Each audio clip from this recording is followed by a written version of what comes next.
Okay, hi everybody. So we have our final speaker for the afternoon. It's Stefanie Hall from Southwestern City School District. I'm in Columbus, so you're pretty close. And Stefanie is going to speak to us about how to help children deal with grief and loss. So thank you so much for joining us, Stefanie. We're really looking forward to hearing what you have to share. Thank you, Sarah. I appreciate that. Again, my name is Stefanie Hall, and I am an advanced grief recovery method specialist certified by the Grief Recovery Institute. That's a little bit about my background with grief recovery. I am also a gifted coordinator here in Central Ohio. So I bring glad to be able to bring both my passions together, teaching and working with grief recovery. So to watch a child grieve and not know what to do is a profoundly difficult experience for parents, caregivers, educators, and families. During this presentation, I will share with you some guidelines to helping children develop a lifelong and healthy response to loss. In the book, When Children Grieve, the authors offer some cutting edge information that parents, families, caregivers can use to free children from the false idea of not feeling bad, and to empower them with positive, effective methods of dealing with loss. So there are, as we all know, many life experiences that can produce feelings of grief in a child, from the death of a loved one, a divorce in the family, a loss of a pet, to even more everyday experiences, such as moving to a new neighborhood, changing schools, or even losing that prized possession. And no matter the reason or degree of severity, if a child you love or care about is grieving, the strategies offered in this presentation can make a difference for you and for them as well. So to get started, I'd like you to just take a few seconds, and I want you to close your eyes, and I want you to think back to your earliest childhood memory. It can be an event, it can be a person, it can be a place, it can be a smell, it can even be a feeling. And then once you have that, if you wouldn't mind sharing in the chat some of those things.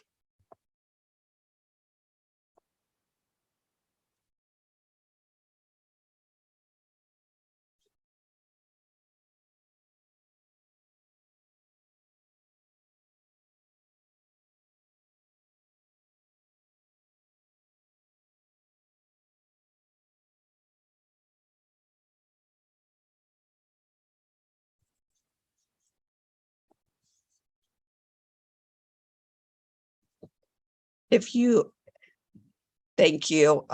If you are a participant, if you could put those in the Q&A, because I can't see your chat at this point. I see a frustration with learning to ride a bike. Absolutely.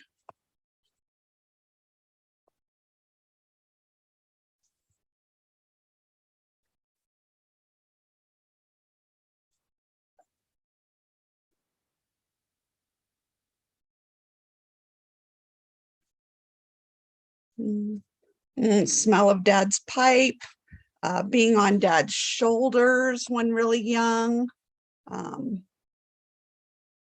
great grandparents' death, big hug, dad's arms, needing a new bottle from my crib. Absolutely. Absolutely. Oh, stitches. Yep. Carrying the potatoes between family members. Oh, seeing my mom faint when she was pregnant.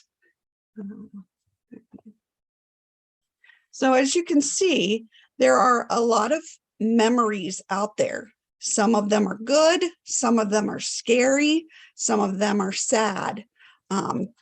My earliest memory when I first did this exercise was seeing my mom laying on the couch, one of those old 70s flowered couches, and her knees were bent up and she was sobbing. And it was, she had just learned that her father had died.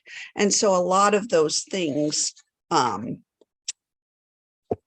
grief can start and be part of our experiences even when we are very young. So one of the biggest takeaways from today's presentation that I want you to have is that grief is normal. It is a natural reaction to any kind of loss.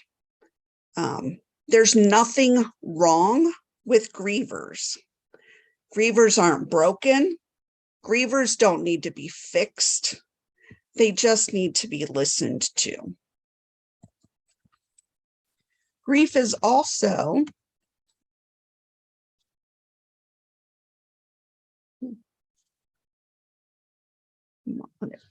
grief is also conflicting feelings. If you've ever had someone in your life who's been sick for a very long time, and then they, when they die, you feel that relief that they're no longer going through the pain and agony that you've watched them go through. So there's the relief, but then there's also the sadness that in reality, they are gone. Moving to a new house.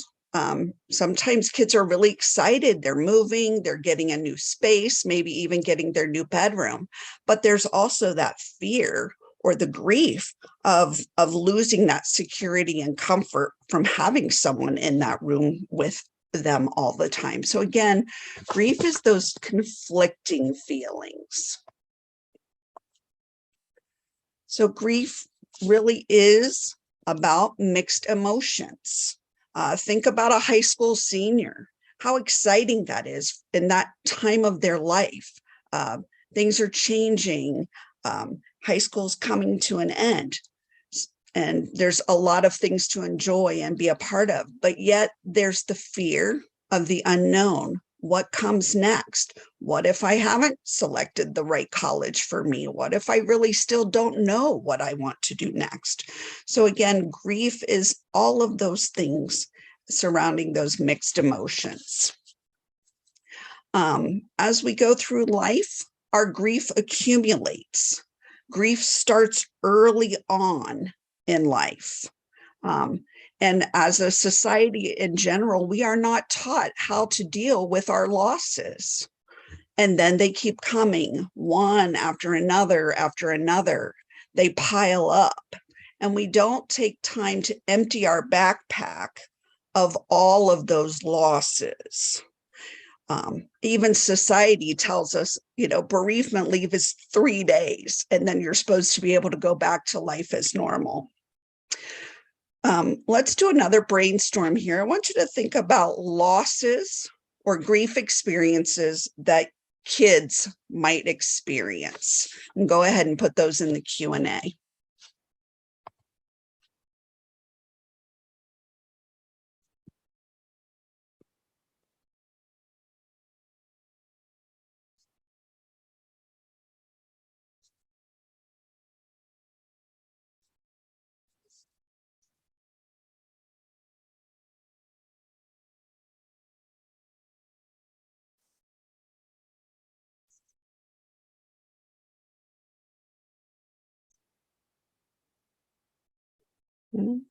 Death of a parent, loss of a teacher, death of grandparents, a pet.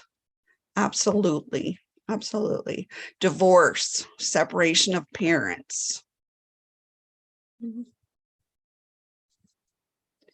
So again, you can see that these rocks that we carry, this grief that we carry, really starts early. Breaking up of a friend group, absolutely, absolutely. The next slide here is going to share with you some of our rocks as adults that we think of. And again, you know, pet loss, moves, deaths, job loss, financial loss, illnesses, aging, incarceration, infertility, loss of addictions, loss of other stuff. So all of those things continue to add to the rocks in our backpacks. In our society, we really focus a lot on how to accumulate things. But what we don't talk about, or what we don't learn, is what to do when we lose them. What happens when we lose those people, those pets, those possessions? Grief also surrounds the loss of those intangibles, the loss of safety, the loss of security. We saw that a lot during the pandemic, that loss of safety, loss of trust, respect, loss of faith, expectations and dreams. And so all of those intangibles together can lead to grief through the loss of hope and the loss of what is normal. Loss also comes when we have the immensity of public tragedy. It's not just my grief, but it's our grief. Who's going to help individuals? Who's going to help us as a community? We think of, 2020 itself was a huge public tragedy, school shootings, natural disasters. We've all seen the images and pictures from the hurricane devastation. All of those grieving incidences. So what about the gifted child? Dabrowski talks about his overexcitabilities with our gifted children. And one of them is the intellectual excitability. And that is marked by a need to seek an understanding of the truth and to gain the knowledge and to analyze and synthesize. So when we have these grief experiences, these losses, the intellectual overexcitability can really be heightened and make the duration and the intensity of the experience for that child even more extreme. Same with the emotional excitability. It's reflected in that heightened, intense feelings, extremes of complex emotions. Not only do they identify with their own feelings, but also their feelings of others. Sometimes this even will lead to physical responses. I'm sure you've seen your child have a stomach ache or a headache or concern over different loss experiences. Emotionally overexcited people have a remarkable capacity for those deep relationships. And one of the things that we talk about a lot is grief is about the loss of the relationship with the person, the place, the item. And so the emotionally excited children especially have those strong emotional attachments and have that intensely intense feelings of emotions, especially with grief and loss. One article that I was able to find is actually from 2009, and it just talks about grief in the gifted child, and again relates to that duration and intensity of grief with a gifted child. In grief recovery, we talk about short-term energy relieving behaviors, or we call them STIRBs. And for adults, we talk about this. This is sometimes like retail therapy, where it's like, I'll feel better if I just go shopping or hop on Amazon. Sometimes it's obsessive cleaning. If I just can get my whole house cleaned and organized and back in order, everything will be okay. Maybe it's compulsive exercising or something to relieve the energy around those losses. And so this article really talked about some of those things that you may see in your child, some regressive behaviors, some somatic symptoms, and other things, including emotional distress with anxiety, depression, and suicidal ideation. So just some things that we can see in our gifted children because of their intense emotional responses. So what I really want to focus on are 6 myths of grief and how we can stop perpetuating these myths and really help our children as they deal with grief. The first myth is don't feel bad. This particular myth dismisses a child's feelings. Some may consider this as a sweet gesture. You're just trying to help. You're showing care and concern for someone. But this type of statement is dangerous. It may cause a child to hide their feelings, their emotions, and go undercover in order to deal with them. Actually, by the time a child is 15 years old, they've received more than 23,000 reinforcements suggesting that not only should they not feel bad in reaction to a grief event, but that they should not even share those feelings with others. I'm going to talk a little bit more about that sharing part in a moment.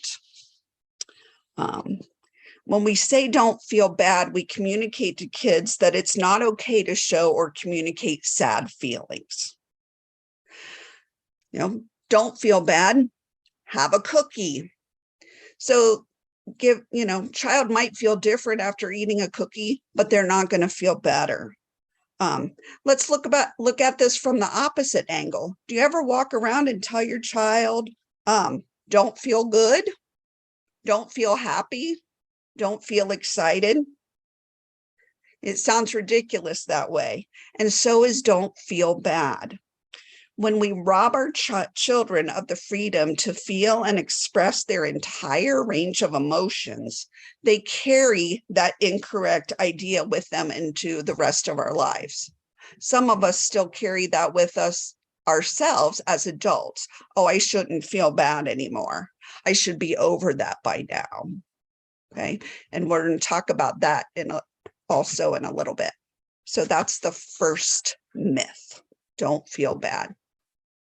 The second myth is replace the loss. So if you've ever had a kiddo who's lost their favorite toy or stuffed animal, how about this one?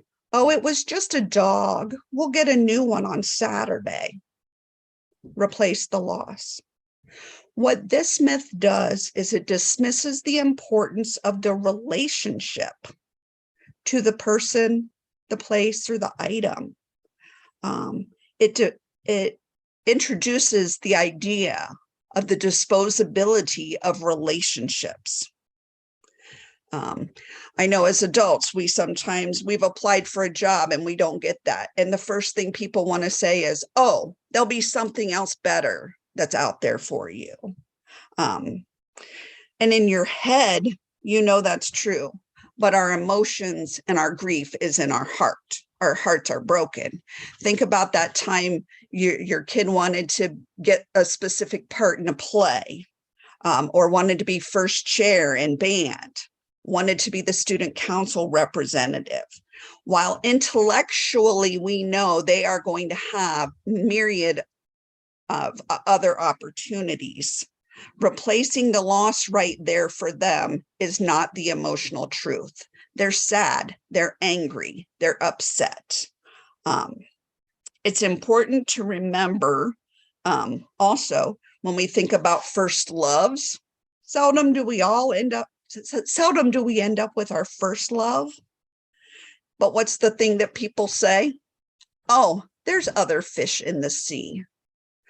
So again, perpetuating that idea that relationship is disposable.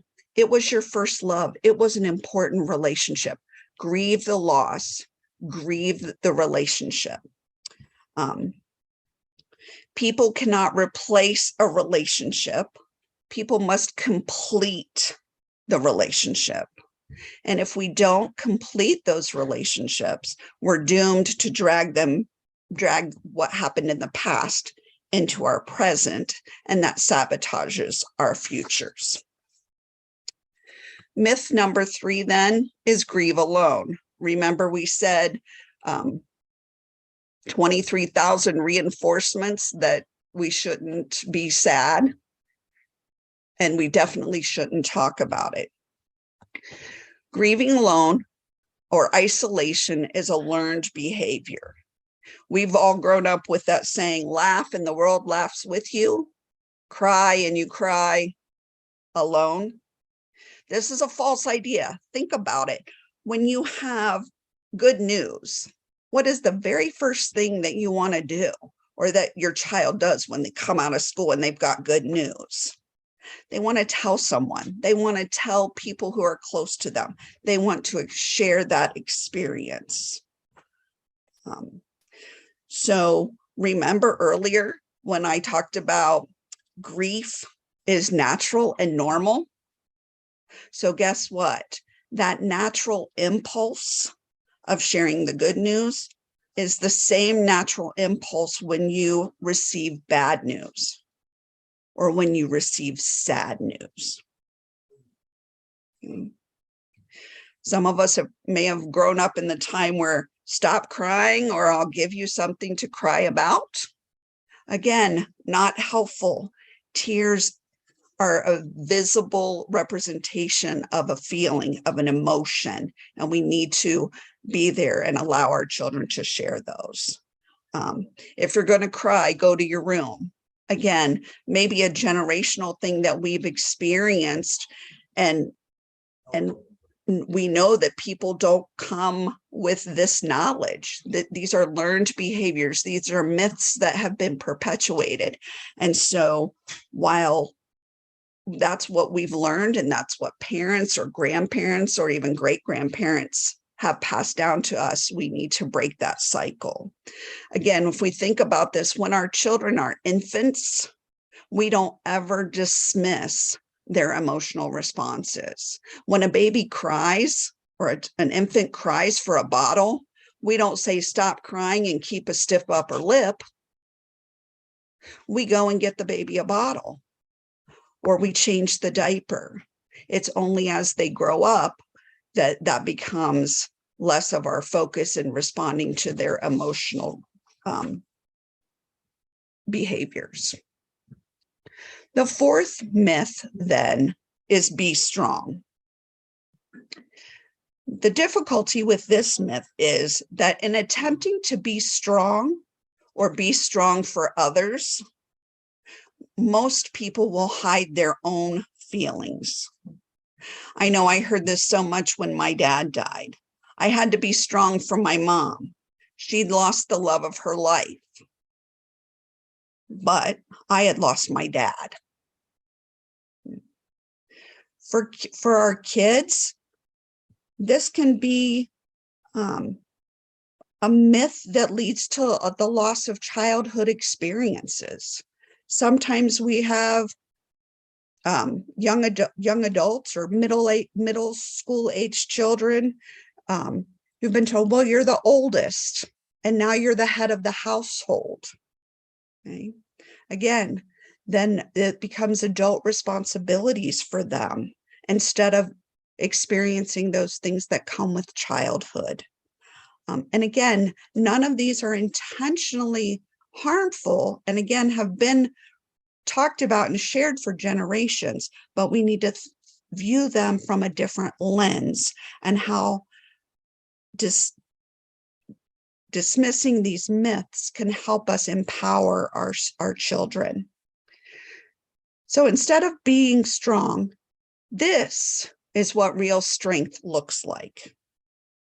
Real strength is the natural demonstration of emotions, saying and doing what is emotionally accurate. And when we have this real strength, it will create these results. It will teach children how to communicate feelings not bury them. And when children and we ourselves are able to communicate those feelings and not work so hard to keep them buried, it allows us to sustain our energy for other tasks. So again, real strength is in that natural demonstration of emotions. So myth number 5, keep busy. I'm sure you've heard this. If we were in a room, I'd say, raise your hand if you have ever heard this. Just keep busy. It'll take your mind off of it. And again, this is another one of those generational strategies that's been passed down over time. While the intention of this comes from a good place, in reality, keeping busy is just a distraction from the pain. Remember those short-term energy relieving behaviors, those STIRBs that I mentioned earlier? Keeping busy can even be a dangerous distraction. Because while for a few moments, for a short time, we are distracted from that pain, at the end of the day, not only are we tired because we've been keeping busy, but our hearts are still broken. We're so busy keeping busy that we don't have the energy, the time, or the focus to work on healing that emotional broken heart. This particular myth can also lead to a deadly illusion that all is well. The problem is that the activities and the events come to an end. But if we haven't taken any action, the grief is still there. And that takes us to our 6th myth. And that myth is time heals all wounds. This is believed to be one of the single most dramatically inaccurate pieces of information around grief. The best example I can share with you is this. If you go out in the morning in your driveway and your car has a flat tire, or you leave work and you go out into the parking lot and your car has a flat tire, would you just, I don't know, pull up a chair and sit there and wait for the air to jump back into the tire? It's a silly idea, isn't it? We all know, we absolutely know that time won't fix that flat tire. We all know that only actions will get your car back on the road. The same is true with an emotionally broken heart that is grieving. Society also will tell us, you should be over it by now. It's been a year. Your dad died 3 years ago. Again, that 3 days for bereavement leave, if that. All relationships are unique and individual. When grieving a relationship, whether it be to a person, to a place, to an item, actions, not time, is what's important. Okay? I think about the hurricane that just hit.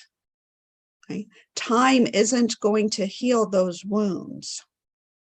Action, getting the electricity back, rebuilding, those things, it's the actions. Right? Saying goodbye to what was there so that I can move on to what's coming next. Again, It's not time in and of itself. It's the actions that we take. So grief recovery. So when we talk about that, recovery doesn't mean getting better. Recovery means getting better, not healed. Okay. Grief is an ongoing process, and we will be reminded of all of our losses periodically. But what we know is that it's normal and natural. Okay. My dad died 27 years ago. There are still songs that come on the radio that bring a tear to my eye. And guess what? That's normal and natural. And since I know that, I'm able to shed those tears and then go about the rest of my day. Okay. Recovery comes with positive actions, both for you as an individual, for you as a family, and even community-wide. And recovery comes when we realize we have choices.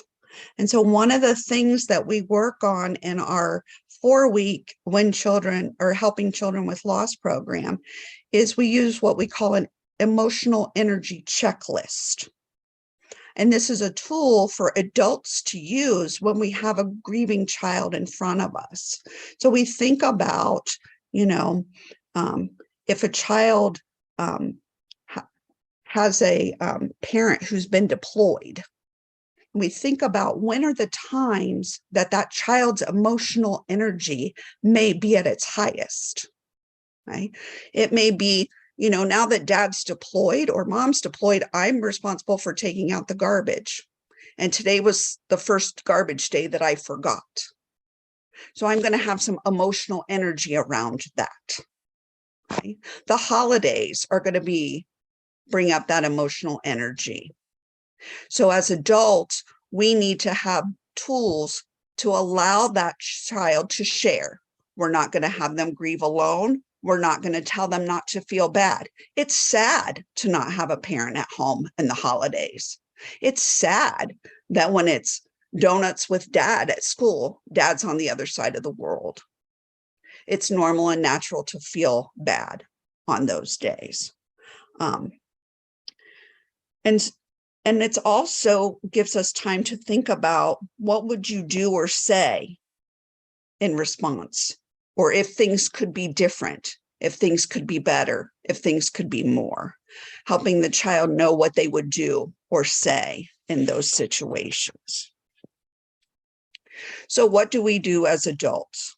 So here's our roles.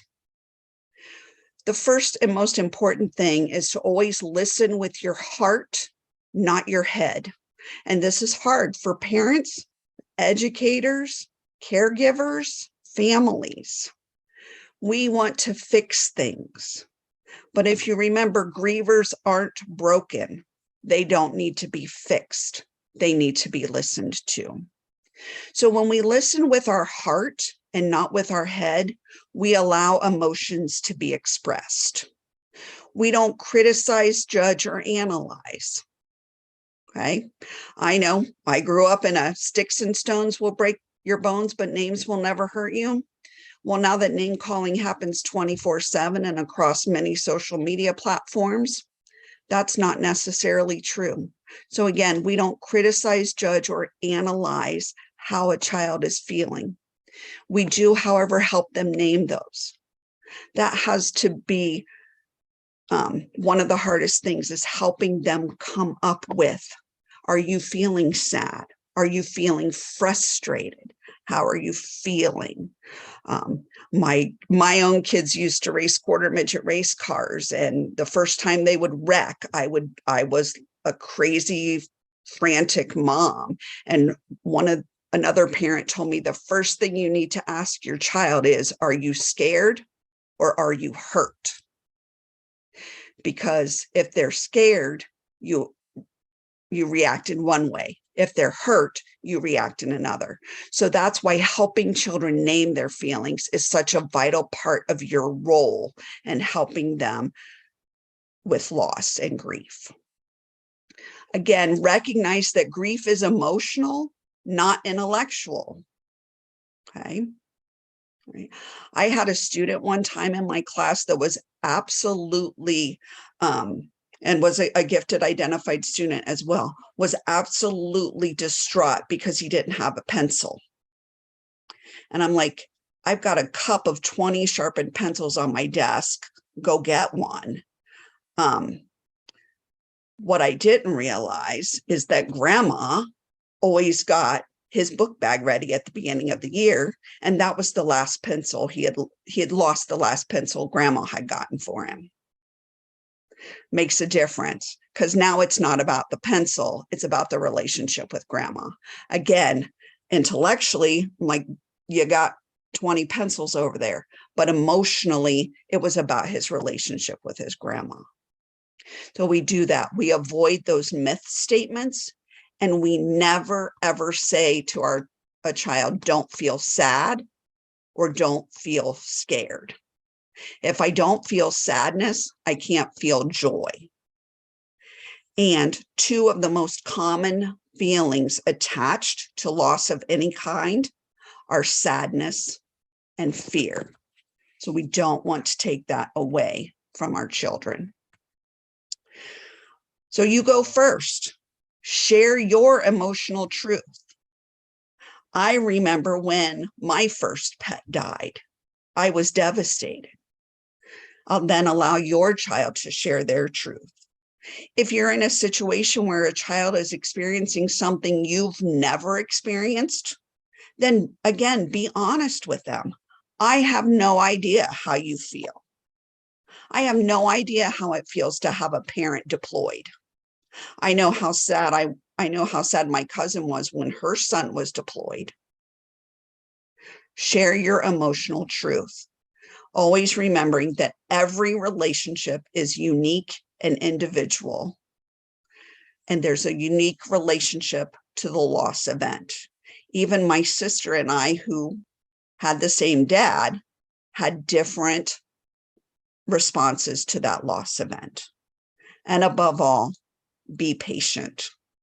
Know that sometimes, even though you've had an adult conversation with your child about something, their asynchrony with their giftedness can take them back to an age-appropriate response or even younger than that. To end the presentation, I do want to share a quick story with you, and this comes from the book When Children Grieve.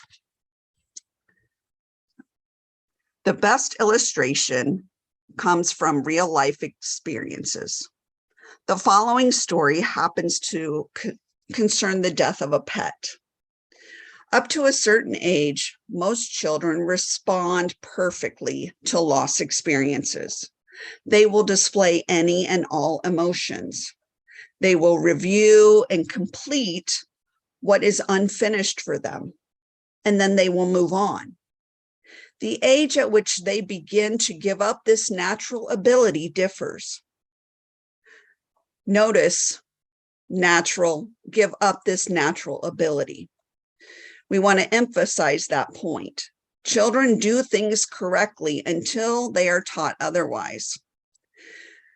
We received a call at the Grief Recovery Institute from a friend of ours a few years ago.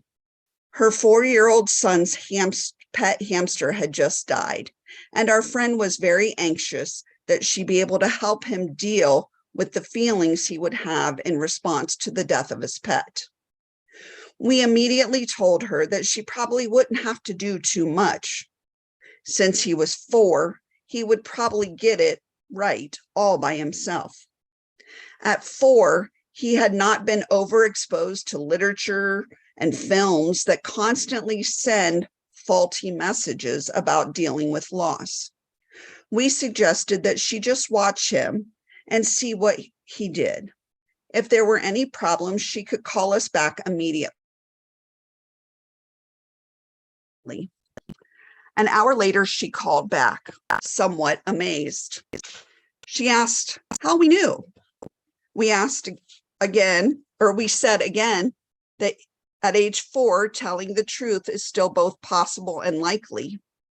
She told us that she had been able to watch her son in his room.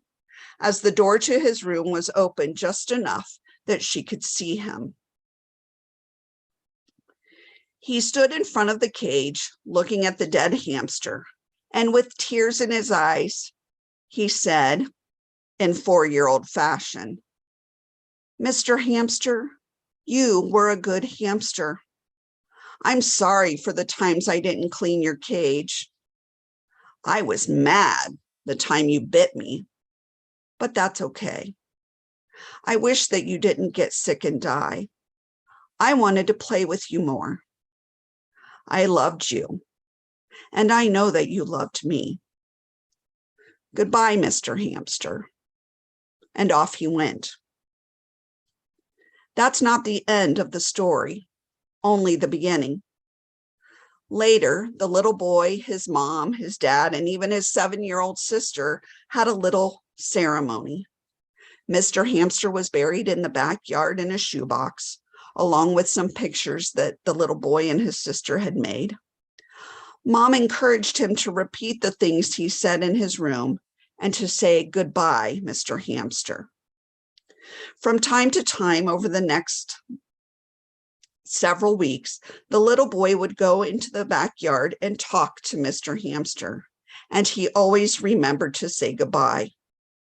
2 months later, the little boy went to his mom and said that he thought he might like to have another hamster now. She thought that was a splendid idea. The first thing the little boy did when he got his new pet hamster was to tell the new hamster all about Mr. Hamster, who had died, and to say that he hoped that they could become good friends too, just as he'd been with Mr. Hamster. Kids are awfully good if we let them be.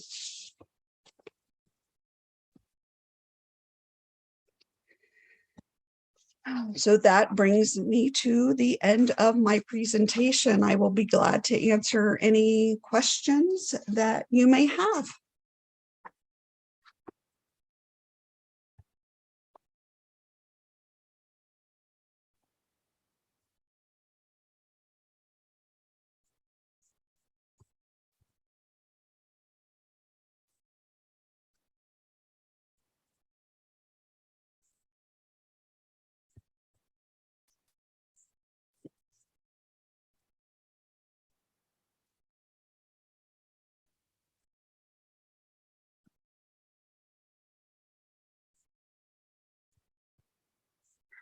Thank you, Stephanie. We do have a question in the chat. What would you advise for a gifted young child who is very afraid of death, but hasn't had any experiences with death? I would, at the first part would be to just have them talk about what is their understanding of death and have them communicate to you what they're feeling about it and what their understanding or their impressions of that, of death, and then respond to those ideas in age appropriate ways. It's hard. It's hard to give a blanket statement because it depends on what the child brings and their responses to you. Are they fearful of death? Are they just concerned about death? Do they just have questions about death? And so what is the emotional tie to that, and find out what that is, and then you can best respond to the child. I know that's not a very good, better answer, but it just depends on what the child is bringing with them. But also, it's share your emotional truth when talking with them. Most people are afraid of death. And so let them know that that's normal and natural. And then it also, the whole other thing about what are your faith beliefs about death, and how that happens. My sister-in-law had a very highly gifted child, and her mother and father had died, and so he was struggling with that. And at one point he said, well, I'll just go be with grandma and grandpa. And what we realized is we had built such a beautiful picture of heaven that because he was having a bad day, he thought heaven would be better. And so it just really depends on what's bringing that fear or those feelings of surrounding death. I see another one here. Oh, tomorrow you have to euthanize your cat. Oh, I am so sorry. My biggest thing would be to have your child work today on completing their relationship with their cat, meaning what things do you remember most about your cat? Was it their first pet? How did you get the cat? What do you remember the most? Is there anything that you want to apologize to the cat for? Are there any things you need to quote unquote forgive the cat for? You stole my socks, or what have you. But have those conversations. A lot about completing relationships is dealing with things that we wanted to be different, that we wanted to be better, and in this case more. I mean, nobody wants to lose a pet, and so those kind of things. We do have another question in the chat. Building on both of those questions, do you have any advice for when both the parent and child have lost someone and both are grieving? It seems like that could be extra difficult, as the child might feel compelled to help the parent. Is there any distinct advice you might give? Again, I'm gonna sound like a broken record, but go back to that emotional truth. Cry in front of your child. I remember it's just the importance of letting them know that their emotional feelings are natural. They're normal. The way they're feeling is normal. The way you're feeling is normal. Your emotional truth is you've probably never dealt with this before. And so you're not sure what tomorrow's going to bring. I'm not sure if tomorrow I'm going to wake up and I'm going to be devastatedly sad, or if I'm going to wake up and be angry about the situation. Again, it's really, really about that emotional truth. And if you're sharing your emotional truth, that gives them the opportunity to share theirs as well, and know that it's a safe place and that you're not going to judge them or analyze how they're feeling. So we have two more questions. Okay. Any tips for dealing with grief over the end of a relationship, whether that's friendship or romantic or whatever, where they still have to see or even interact with the person regularly? It seems to refresh the grief regularly, making it challenging to work through. Mm-hmm. Absolutely. Absolutely. One of the things that we would, again, I'm trying to give answers in a short amount of time for a 4-week program. But one of the things that I would do, and actually have done this with my son,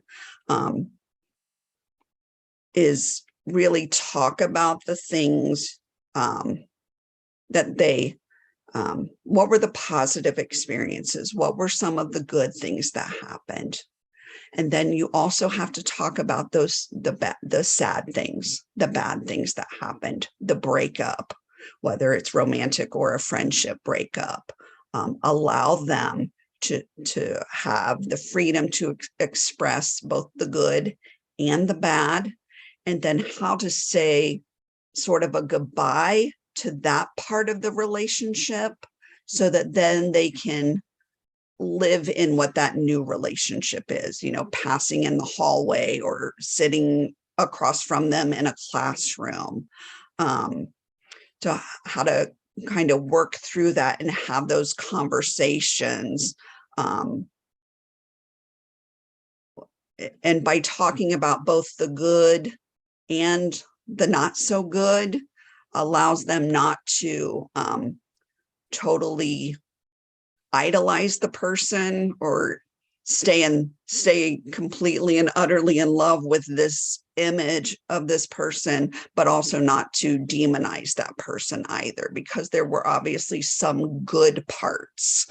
And then being able to not directly to the person, but maybe in a journal or maybe even just out loud to a parent, saying goodbye to that person in that relationship. And that, I miss our relationship, but I have to move on. So goodbye, and getting them to say that goodbye to that relationship. Again, not directly to that person, but just because it's not about the other person, it's about the child who's experiencing the grief. Thank you. Final question. Any books you would recommend? We're thinking bibliotherapy. Wow. I'm going to have to think about that one, and I will add that onto a slide. I don't have any right off the top of my head, and I don't want to give any not good books if that makes sense. I did not think about that. But I will make sure that when my PowerPoint's uploaded, I'll have a list of those there. Thank you, Stefanie. That is all of our questions. Okay. All right. Well, thank you. Again, my contact information is up there. If anybody wants to reach out and ask any other questions, or if you're interested in participating in a 4-week program, there's that.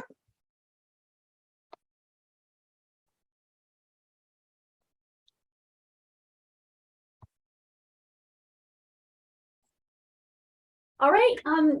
So thank you, everybody, for your great presentations, and to our audience for joining us and asking such great questions. So this was just a really wonderful, illuminating afternoon. I want to give one last plug for the OAGC Family and Community Division. If you have any questions, you can go to our website. Feel free to email me. As I said, I can, if I don't know the answer, I can try to put you in touch with somebody who can. We recognize that in a lot of parts of Ohio, families don't necessarily have local organized groups. So we're kind of here to help fill in the gaps. So otherwise, just go out and enjoy what remains of this lovely fall day. And we'll see you next year. Thank you.